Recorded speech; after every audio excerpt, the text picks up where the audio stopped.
It's Dave TV back again with another tutorial. This one will be quick and brief. This will cover the SmartTubeNext application. To get this application onto your Android TV, TV box, or even a Google TV, you could use a code method. With this method, I'll require you to get the download application. If you do not have it already, check the link in the description for a tutorial to teach you how to get the download application installed on your Android TV. Once it's in, open it, go home, and you will see a dialog box to put in the code.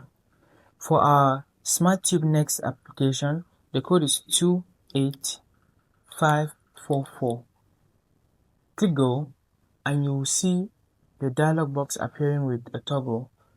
You'll be redirected to the MediaFire website.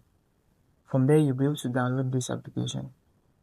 Few seconds, just be patient, and you see an automatic download begins.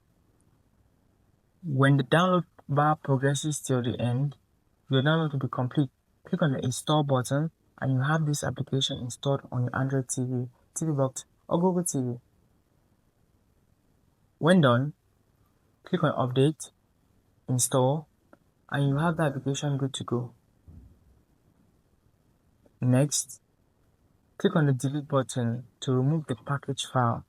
Removing this package, the download package file, is going to allow you save space on your Android TV, TV box, or Google TV.